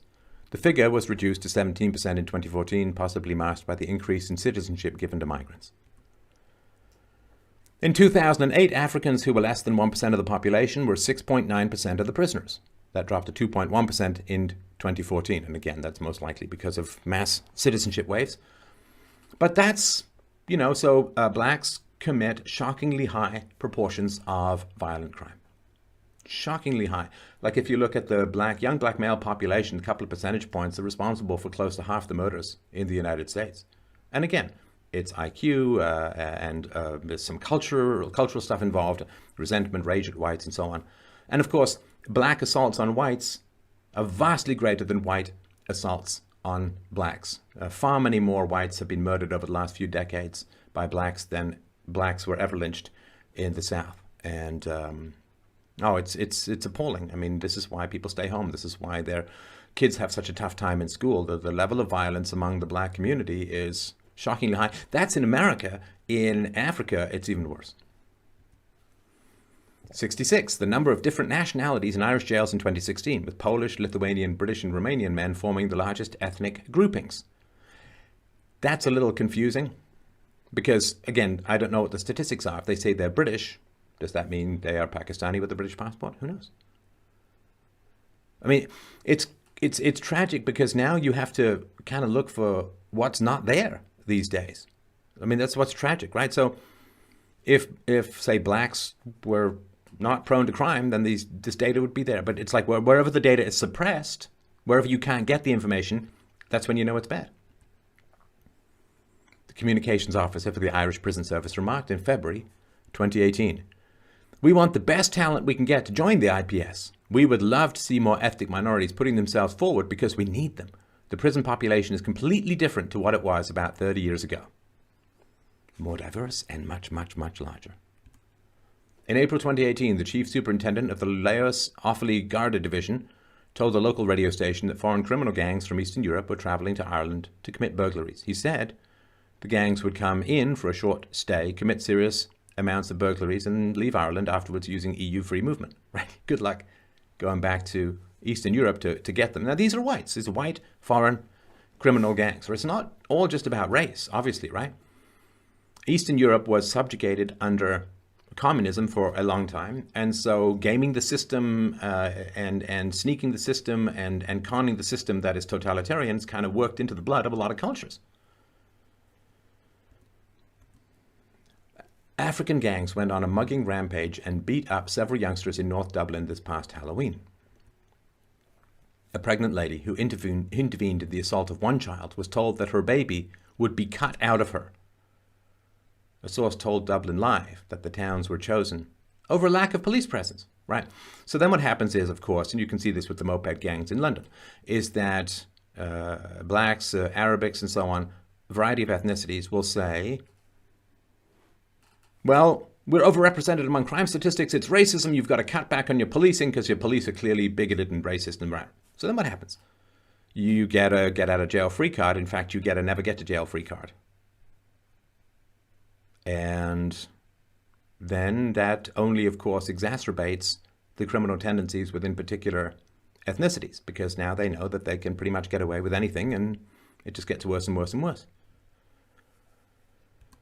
The pregnant woman was quoted that she had been told by one gang member that she was just giving us hassle because we're black, right? I mean, this is a strategy that is used, right? So, black guys can go up to white girls and say, I want to go out with you. And if the white girls say no, they say, oh, you're just racist. It's like, okay, I'll go out with you. It's like, can't have rational discussions because race overwhelms everything.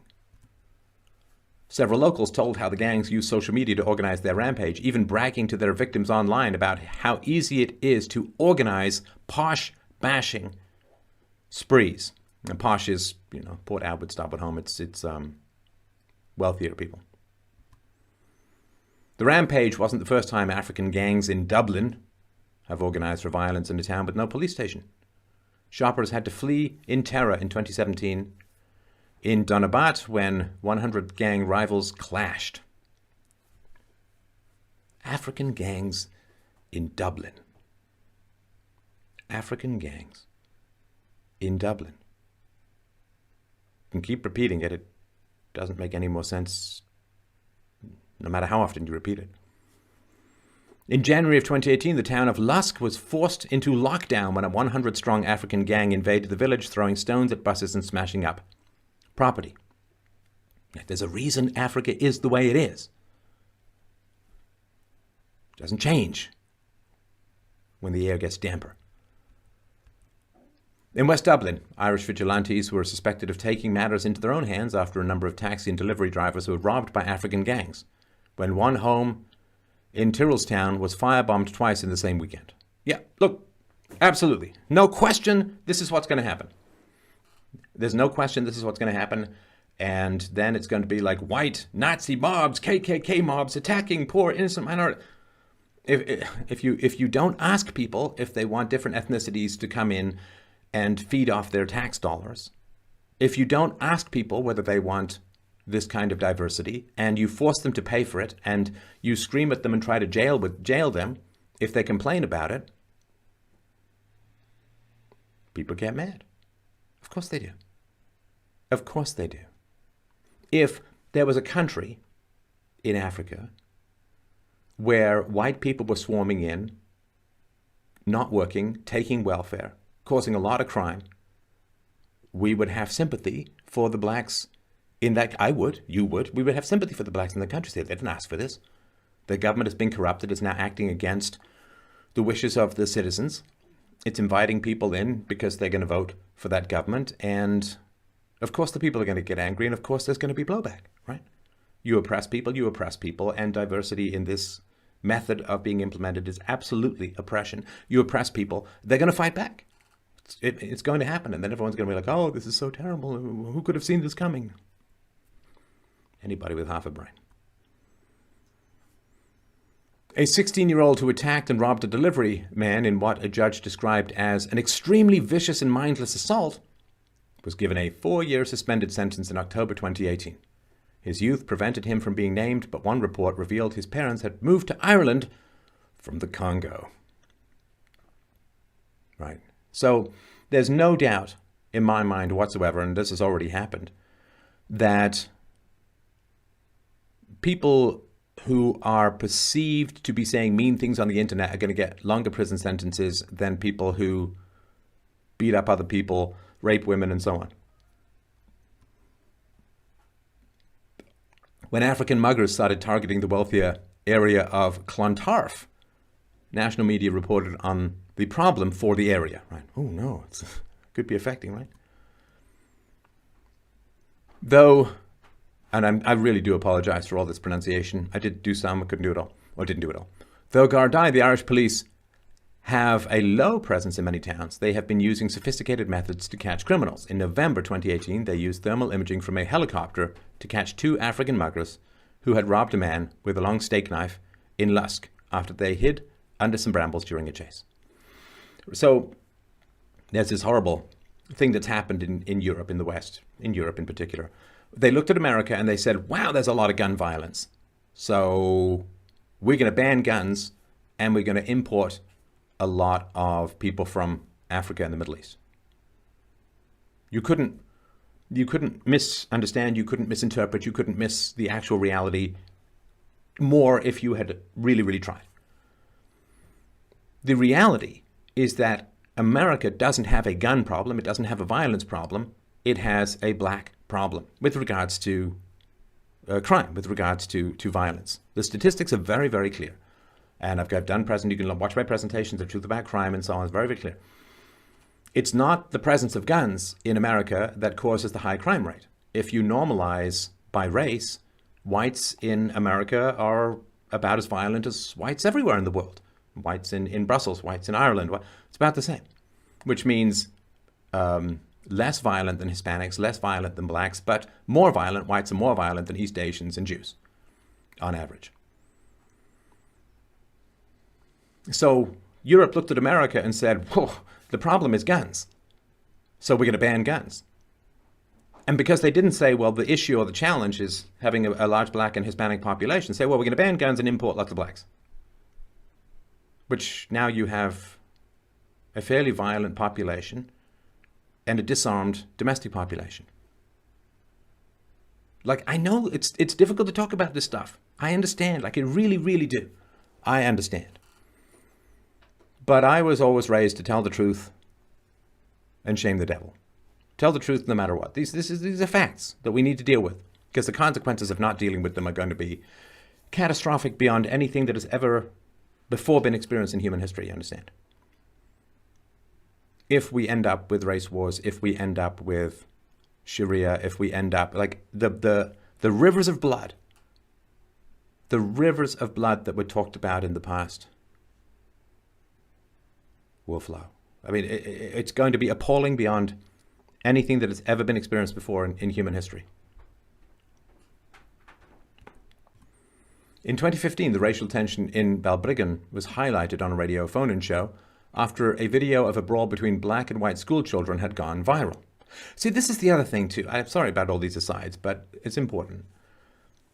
I don't know how the races could get along if there weren't people constantly talking and setting the races against each other. So primarily leftists, although it happens on the right as well. People saying, well, you're hard done by and your ancestors were stolen from and those whites have privilege and they're racist and they hate you and right? Fomenting all of this hatred.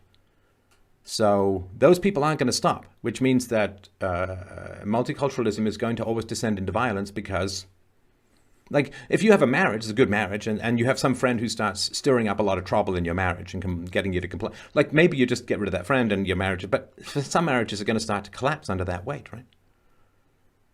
So I don't know. I don't know how we could get along if people weren't constantly stirring up trouble between the races, but given that they are, it's a reality we have to acknowledge. Well, we don't have to, but we don't. Mosney, a direct provision centre for asylum seekers, is nearby Balbriggan, and many former residents have settled in the seaside town and surrounding areas. When 700 Balbriggan residents protested outside the Garda station in November 2017, they referred to antisocial groups terrorising the town.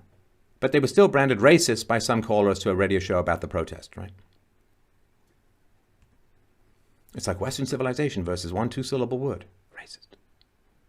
In November 2018, the government announced that it would spend 20 million euros on a redevelopment scheme for Balbriggan, while the council would spend a total of 50 million euros in a capital investment over the next 3 years to solve the socio-economic issues. Right. And this is the idea that, you see, crime arises from poverty. And so if you give poor people lots of money, there won't be crime anymore. False, false, false.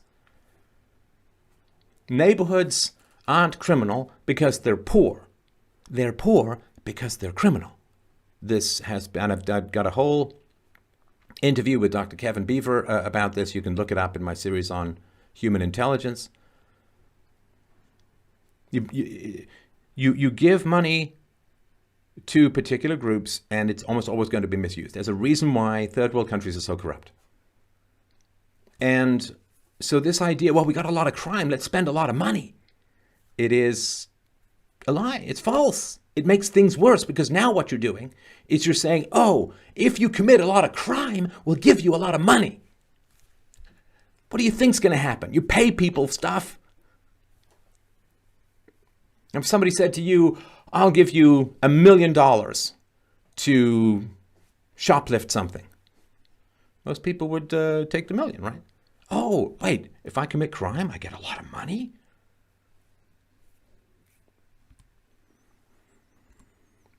So sentences in the court system can often be lenient towards migrants. This is the multilegalism that I was talking about. When 3 Nigerians were found guilty of sexual assault on a 14-year-old girl, they each received a 2-year suspended sentence for 3 years. On one occasion, the 3 Nigerians took turns raping the girl in a forest clearing. The court heard that one of them said, "You look like you're going to cry." The girl slapped him across the face and asked, "Can you blame me?" She said she was still on antidepressants and has had suicidal thoughts.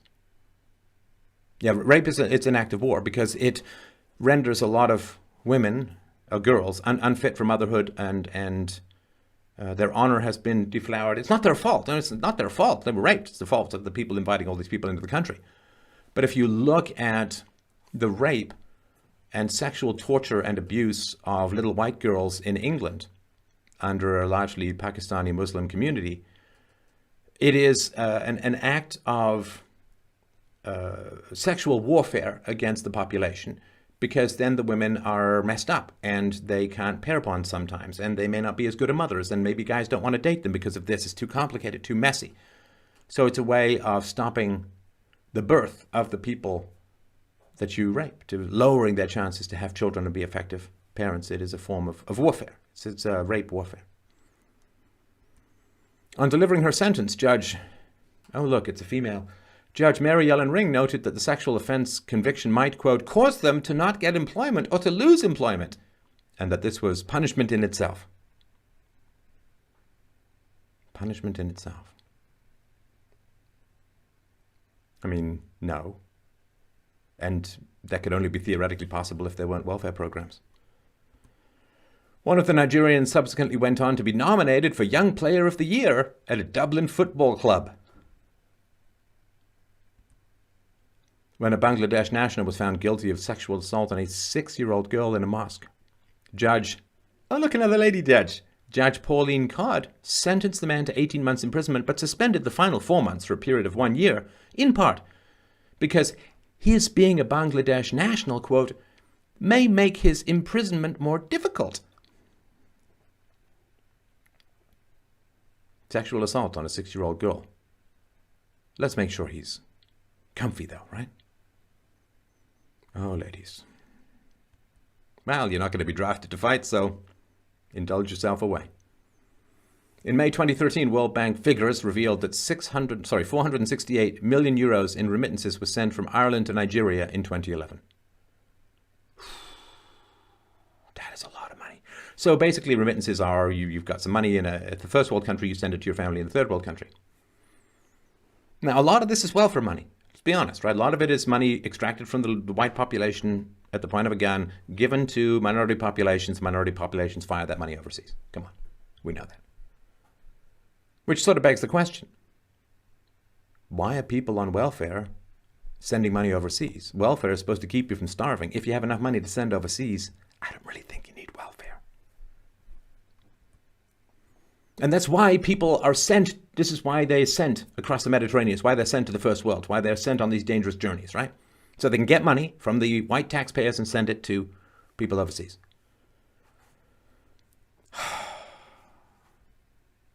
468 million euros in remittances. That was an average of more than 26,000 euros for each of the 17,642 Nigerian nationals in Ireland, including their children.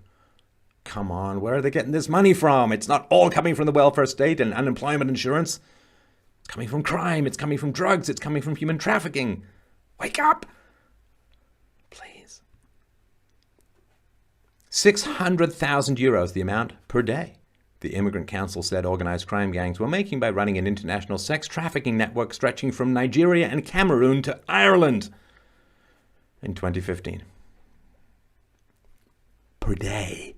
600,000 euros per day. One of the largest welfare fraud cases in Ireland involved a couple who had arrived from Nigeria in 2006. The combined fraud totaled more than 400,000 euros and took place over a period of more than 8 years. And then you get the cost of the investigation, and then you get the cost of the trial, and then you get the cost of the imprisonment, which is probably going to be a suspended sentence with a lady judge. Sorry, I can't sentence you. I'm ovulating. You stop having kids, or you don't spend time with your kids, the maternal instinct attaches to other things. An Irish police operation in September 2018 targeting a Nigerian money laundering network linked to a 15 million euro fraud saw 15 homes raided in 5 counties across the country. The police stressed that the operation was about gathering evidence to be used against a global criminal organization, which has been linked to massive fraud in countries as far away as China. Polls. The population is not being asked if they want this. And they're not being presented with anything real. No costs, no cost-benefit analysis, no facts about race and IQ, no data from other countries being integrated. And it's all a lie. It's a falsehood. It's a propaganda. It's a con job. It's filthy. Filthy. The 2018 ESRI, quote, Attitudes to Diversity in Ireland report found that 59% of the Irish public wanted to allow either just a few or no Muslim migrants to come and live in Ireland. 75% of the Irish public wanted to allow either just a few or no Roma migrants to come and live in Ireland. 42% of the Irish public wanted to allow either just a few or no European migrants to come and live in Ireland. No other ethnicities were polled for. People are desperate. People are desperate. They're having conversations in the basement. They're having conversations under the covers. They're having conversations encrypted. They are desperate. People in Europe are desperate. People in Canada desperate for any kind of rational conversation about this massive, irreversible human experimentation. I mean, the left says they're into diversity. Go to your leftist campus and ask whether conservatives are. They have no interest in diversity whatsoever. The left only cares about all of the minorities who vote for the left. They have no interest in diversity. Certainly no intellectual diversity whatsoever. You can have curry socialism or you can have taco socialism, but you're getting socialism. A 2006 Irish Independent/RTE primetime poll found that more than half of young Muslims, 57%, believed Ireland should become an Islamic state. And you see, that's just the Muslims who'd be willing to admit it, right? Remember, in Islam, you can lie to outsiders. 28% of young Muslims aged between 16 and 26 believed violence for political ends was sometimes justified. Try starting a group where the penalty for leaving the group is death. See whether you last. More than a third of all Muslims, 36%, said they would prefer Ireland to be ruled under Sharia law. This week, Taoiseach Leo Varadkar said that a man captured in Syria by militants fighting ISIS is entitled to consular assistance because he has an Irish passport. The man was born in Belarus. Look, that's all I can stomach. That's all I can take. Let's do some quick conclusions. Here are the facts that you need to understand. First of all, this is the greatest threat to your entire civilization, Ireland, that you have ever faced in your multi-thousand-year history. The possibility, in fact, the inevitability, that if you allow yourself to be displaced and replaced by a third world population, that your country will turn into just another copy of Libya or Somalia or you name it. It's absolutely going to happen unless you act, and you need to act now. You need to talk, you need to organize, you need to push back, you need to get some leaders in place who are going to maintain the value and the integrity of your civilization. You cannot talk groups into becoming smarter. You can't talk groups into getting smarter any more than you can talk people into getting taller, or I can conjure a lovely, lush mohawk off the top of my head with caressing verbiage. It's not going to happen. It's not going to work. You invite the third world, you become the third world. And you will become subjects and vassals and tax livestock used for the production of other groups' children. You will lose everything. You will be a minority within your own country within just a couple of decades. And trust me, when you become the minority, there's not going to be any affirmative action for you. We can see that from the example of South Africa. Whites, for better and for worse, have a concept of death before dishonor, that we would rather die than be dishonorable. Now, that has had great positive effects throughout human history. It wasn't the Jews who ended the slave trade. Quite the contrary. It wasn't the Muslims. It wasn't the Hindus. It wasn't the Zoroastrians. It wasn't the Buddhists. It was the white, Western European Christians who ended the worldwide slave trade and spent untold amounts of blood and treasure in order to do so. The attempt to civilize the world, the attempt to turn the world into Europe, has failed. And it has failed because of very specific biological, factual realities. Brain volume differs between the races. IQ differs between the races. Aggression differs between the races. These are realities. We can't wish them away. We can't ignore them, or if we do, it is to our certain demise. We have to recognize the reality of what is going on. You are not responsible for the sins of your ancestors any more than you can take pride in their achievements. The modern world is the creation of whites. Between 800 BC and 1950 AD, 98% of scientific progress came from Europe and North America, came from whites, almost overwhelmingly males. No white males, no modern world. That's the way it works. And if whites lose control of their countries, of their cultures, of their civilizations, well, the thought has struck me that this is why in a near infinite universe we haven't been visited by space aliens, because you reach for the stars and your empathy is used to prey upon you. Right? Why is it that Islamic slavery was 200 times worse than the slaves that were taken to North America and taken to America in particular? And tens of millions of slaves were taken from Africa by the Muslims. The males were castrated, the women, who knows, right? Horrifying. There's not been any big mea culpa, look in the mirror from the Muslim world saying, boy, we did this terrible, horrible, barbaric thing for a lot longer than the Christians ever did. No, people run to the Christians and run to the whites and say, oh, you bad slavery people. It's terrible. It's a shakedown. It's a pillaging. Whites participated in slavery for the shortest amount of time, and whites ended slavery. These are facts. It's just facts. It can't be denied. So the idea that you'd run to whites and complain about slavery, well, it's just because whites, in many ways, have a culture of death before dishonor. We will spend blood and treasure, sacrifice lives to end the scourge of slavery worldwide. Now, that death before dishonor is, I think, now being used against whites as a whole, in that it is dishonorable to be racist.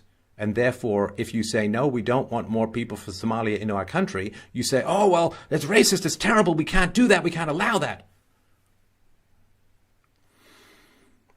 Now, prejudice is a problem in the world. Well, if you're not white, you really don't know that much about racism. I know, that may sound shocking to you, but it's a fact. Because if a white is racist to, say, a black person, then the media and his friends and family and everyone on social media piles onto the white guy and says, you're racist, and tries to destroy his life. If a black man is racist to a white man, people don't even register it as real. That's real racism, when people don't even register it as occurring. That's real racism. And it's only whites who are subjected to it. And that's a fact. It's another fact.